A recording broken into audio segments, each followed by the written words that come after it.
అందరికీ నమస్కారం. నేను శిరీష. ఈరోజు మనతో పాటు ఉన్నారు ప్రముఖ ఆధ్యాత్మికవేత్త డాక్టర్ భట్టిప్రోలు విజయలక్ష్మి గారు. అమ్మతో మాట్లాడదాం.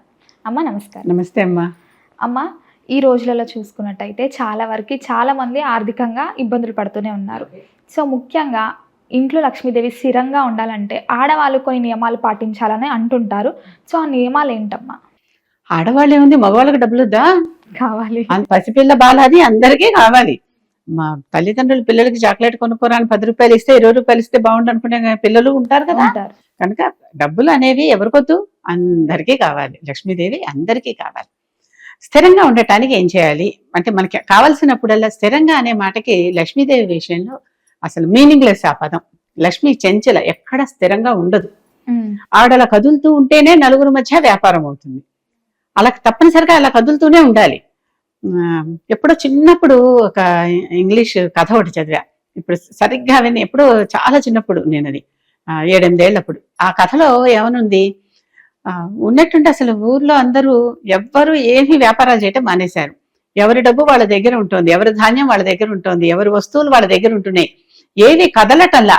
చివరికి అసలు ఊరంతా స్టాండ్ స్టిల్ గా ఉండిపోయి, అసలు ఎవరికి ఇంకొన్నాళ్ళు అయితే అసలు మనం ఎలా బతుకుతాం, ఏమి మన వ్యాపారం జరగట్లేదే అని ప్రతి ఒక్కడు భయపడే స్థితిలో ఊరు వచ్చేసింది.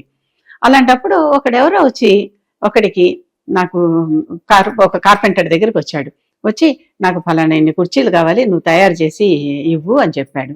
చెప్పి ఆర్డర్ ఇచ్చి వెళ్ళాడు. డబ్బులు కూడా ఇవ్వలా, ఇచ్చి వెళ్ళిపోయాడు. అమ్మయ్య, నాకేదో పని వచ్చింది, చేస్తే వాడు డబ్బులు ఇస్తాడు కదా అని వీడు తన దగ్గర సామాన్లు ఉన్నాయిగా చేసి పెట్టాడు. 2 కుర్చీలు ఏవో చేసి పెట్టాడు. వీడు చెయ్యంగానే పక్కవాడు వచ్చి, నాకు కుర్చీలు కావాలని అనుకుంటున్నా, కానీ నాకు వ్యాపారం అవట్లేదని నేను కొనుక్కోవట్లేదు, నిజంగానే నాకు నా షాప్ లో పెట్టుకోవడానికి కావాలి, ఇస్తావా అంటే, వాడు ఎవడో ఆర్డర్ ఇచ్చాడు, వాడి కోసం చేసాం, మళ్ళీ ఏమో వాళ్ళు కనిపించలా, సరే తీసుకెళ్ళి అన్నాడు. ఆ పక్క షాపు వాడు వీడికి కొంచెం డబ్బు ఇచ్చి 2 కుర్చీలు తీసుకెళ్ళాడు.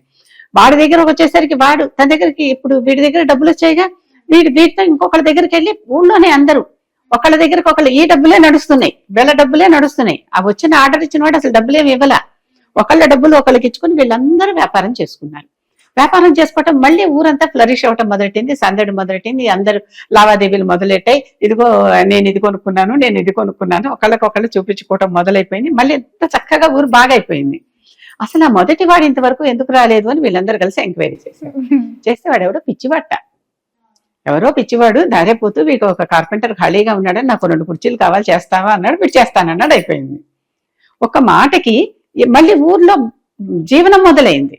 జీవనోపాధి అంటాం కదా, జీవనం మొదలైపోయింది. అప్పటిదాకా ఏదో బతుకుతున్నాం అన్నట్లున్నారు. కనుక లక్ష్మీదేవి నలుగురు మధ్య తిరుగుతూ ఉంటేనే అందరికీ బతుకు. కనుక నా దగ్గరే ఉండాలి అనుకోవద్దు. కాకపోతే నా అవసరానికి తగినట్టుగా, ఎప్పటి అవసరాలకి తగినట్టుగా అప్పుడు అంతా ఉండాలి అని అనుకోవటం ఏమాత్రము తప్పు కాదు, అందరూ అనుకోవచ్చు. మన అవసరాలు ఒక్కోసారి పెద్దవి కూడా కావచ్చు, నెసెసిటీ అంటాం, లగ్జరీ కూడా అంటున్నాం. లగ్జరీ కూడా ధర్మబద్ధంగా తీర్చుకోగలిగేది ప్రతిదీ కూడా మన దగ్గర ఆ లక్ష్మి ఉండాలని పూజ చేస్తే తప్పు లేదు, కోరుకుంటే తప్పు లేదు. నా జేబులోకి 100 కోట్లో 1,00,000 కోట్లో రావాలని కోరుకోవడం ఏమాత్రం తప్పు కాదు. పక్కవాడి దగ్గర ఉన్న 10 రూపాయలు కూడా నాకు రావాలి అని కోరుకోవడం తప్పు. అప్పుడు వీడి 10 కాదు కదా, వీడికి 25 పోతాయి. చూస్తుంది అమ్మవారు ఎప్పుడు కూడా ఇలాంటిది. ఇప్పుడు ఏమన్నా పూజ ఏమన్నా ఉందా? ఎస్ ఉంది. శ్రావణ అంటే ఏదైనా సరే శుక్రవారం నాడు సాయంత్రం, శ్రావణ మాసం మరీ మంచిది, అమ్మవారికి ఇష్టమైన మాసం అనుకుంటాం కదా.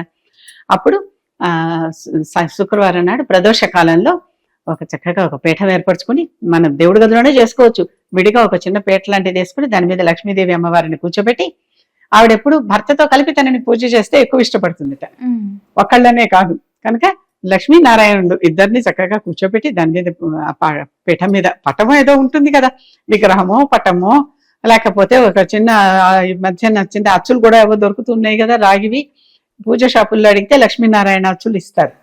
అదో ఏదో ఒకటి పెట్టుకుని దానికి గంధం పసుపు కుంకుమ పెట్టి దాని పువ్వులు పెట్టి 4 వైపులా 4 ఆవునెత్తి దీపాలు పెట్టి చేయొచ్చు కదా, కష్టం ఏం లేదు దీంట్లో.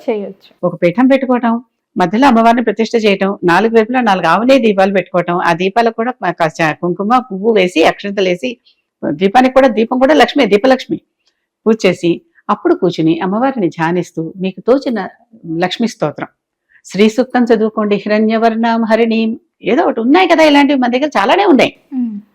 అంగం హరే పులక భూషణం ఆశ్రయంతి, ఏవో ఒకటి ఇలాంటివి తీసుకుని చదువుకుని ఒక కనకధార స్తోత్రం కానీ, ఒక శ్రీ స్తుతి కానీ, ఒక శ్రీ సూక్తం కానీ, లేకపోతే లక్ష్మీ అష్టోత్తర శతనామ స్తోత్రం కానీ, సహస్రనామ స్తోత్రం కానీ, ఎందుకు లేవు బోల్డునే? ఏమీ లేవండి, నాకు ఏమీ రావు.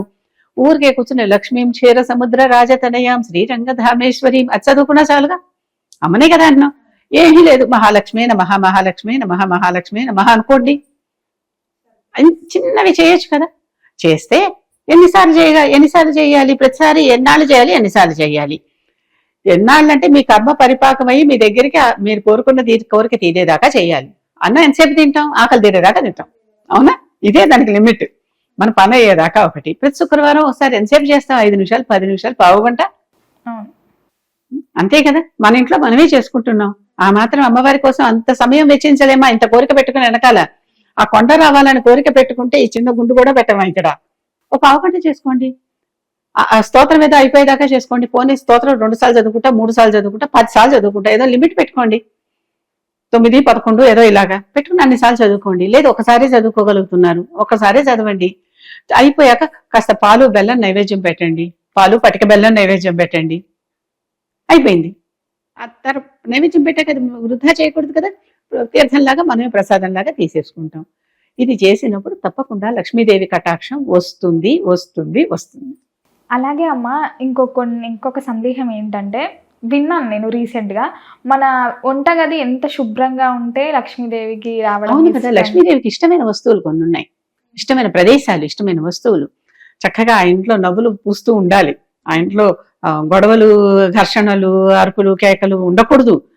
ఇల్లు శుభ్రంగా ఉండాలి. ఆ ఇంట్లో అన్ని సమృద్ధిగా, అంటే పాలు, పూలు, ధాన్యాలు, వీటిల్లోనే కదా అమ్మవారు ఉంటుంది. అవి సమృద్ధిగా ఉండాలి. అంటే ఎవరైనా వస్తే మన దగ్గర గబుక్కున వాళ్ళకి ఇవ్వటానికి పాలు కానీ ఇలాంటివన్నీ ఉండాలి. ఉంటే ఆవిడ పాల సముద్రంలోంచి వచ్చిన ఆవిడ కదా. ఆవిడ సముద్రమే ఆవిడది, పాల సముద్రమే పుట్టిల్లు. అలాంటి ఆవిడకి మన ఇంట్లో ఆ రోజుకి గ్లాస్ పాలు లేవంటే తప్పు కదా. అవును.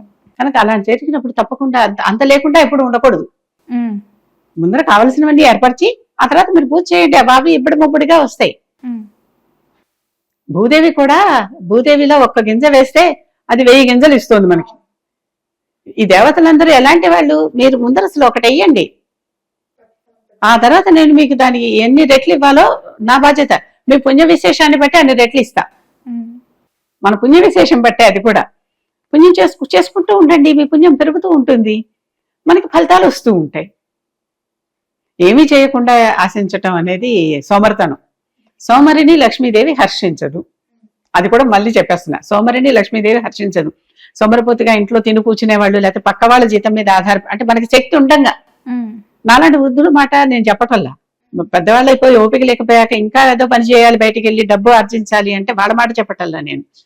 తిని కూర్చుని ఉంటారు చూడండి, ఏమి పనులు చేయకుండా, ఎవరన్నా తెస్తే దాని మీద తిందాం అనుకునేవాళ్ళు. అలాంటి వాళ్ళకి ఎప్పటికీ కూడా లక్ష్మీదేవి కరుణించదు.